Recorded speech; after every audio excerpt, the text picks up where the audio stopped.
Estos son los principales títulos hoy en Latinoamérica. Conmoción en Oklahoma. Los rescatistas continúan buscando víctimas del gigantesco tornado que causó un centenar de muertos. Terremoto político en Venezuela. La oposición revela una grabación sobre la supuesta corrupción y pugnas dentro del chavismo. La marcha del silencio. Miles de uruguayos reclaman justicia para los detenidos desaparecidos durante la dictadura. Hola, buenas tardes, bienvenidos a la edición central de Latinoamérica Noticias. Comenzamos el noticiero de hoy en Estados Unidos porque los servicios de rescate continuaban hoy buscando entre los escombros víctimas del devastador tornado que se batió en Oklahoma, en el centro sur del país, dejando casi un centenar de personas muertas, 20 de ellas niños, según un balance provisional. El gigantesco tornado de al menos 800 metros de ancho golpeó Oklahoma City apenas unas horas después de que otros tornados sacudieran al estado y se cobrara la vida de por lo menos 2 personas.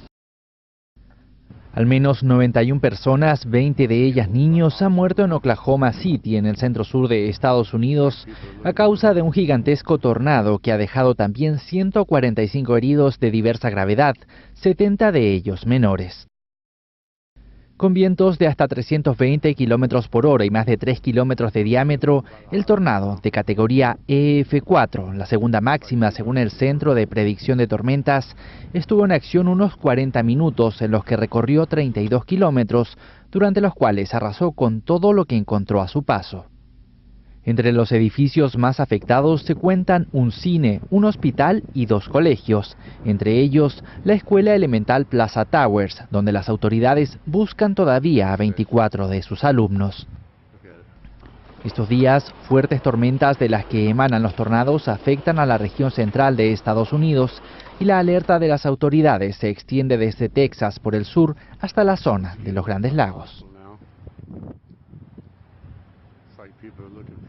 Nos vamos a Venezuela, donde se ha desatado un gran escándalo luego de que la oposición divulgara ayer una grabación en la que el presentador de la estatal venezolana de televisión, Mario Silva, y un supuesto jefe de la inteligencia cubana conversan sobre lo que serían tramas de corrupción y pugnas políticas dentro del gobierno.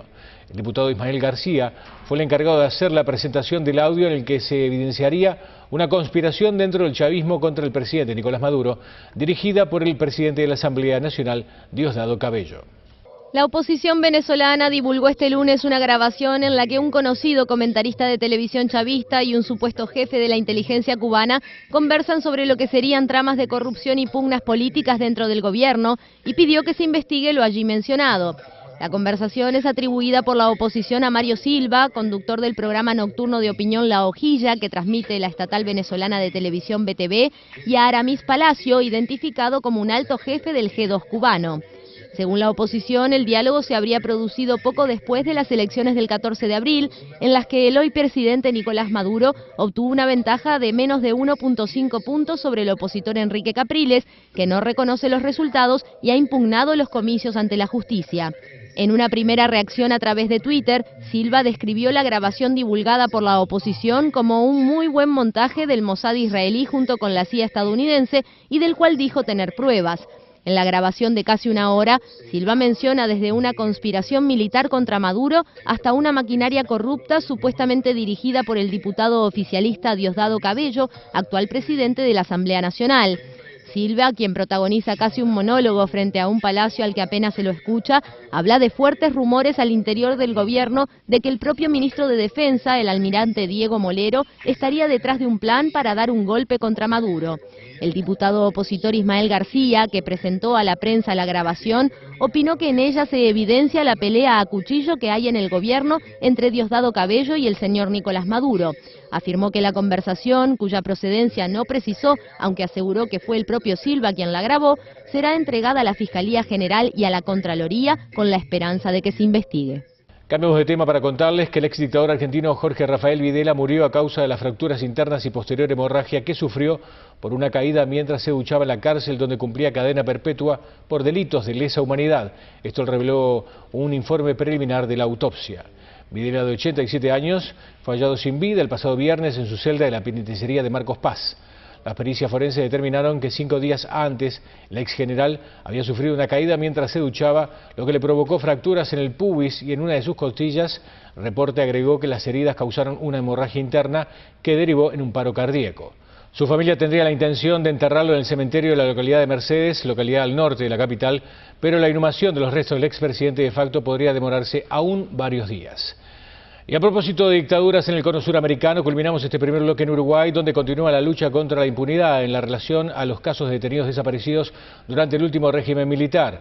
Unas 10.000 personas marcharon por el centro de Montevideo en el marco de la 18ª Marcha del Silencio, que desde el año 1996 convoca a madres y familiares de uruguayos detenidos desaparecidos. Miles de fotografías y carteles que recordaban que en Uruguay la lucha contra la impunidad continúa y no cesa. Unas 10.000 personas marcharon esta noche por el centro de Montevideo en la 18ª Marcha del Silencio, que desde 1996 convoca a madres y familiares de uruguayos detenidos y desaparecidos durante la dictadura.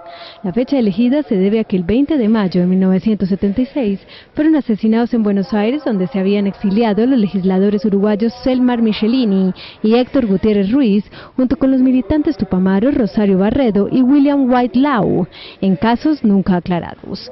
La lucha contra la impunidad continúa, el reclamo por que haya justicia para los desaparecidos, los asesinados y quienes sufrieron represión durante la dictadura uruguaya no cesa, afirmó el senador Rafael Michelini, hijo de Selmar.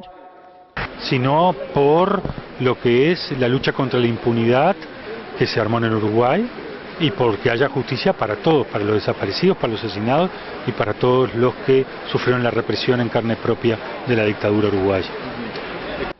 La marcha, convocada por madres y familiares de uruguayos detenidos desaparecidos, tuvo este año como consigna "En mi patria no hay justicia, ¿quiénes son los responsables?". Al finalizar la marcha, unas 500 personas identificadas con el grupo radical Memoria, Plenaria y Justicia se concentraron frente a la próxima Suprema Corte de Justicia y a grito de asesino reclamaron que se condene a todos los represores durante la dictadura. Es momento de repasar los principales títulos de los diarios latinoamericanos. Clarín, Argentina. Creció el desempleo y 255.000 personas más perdieron su trabajo.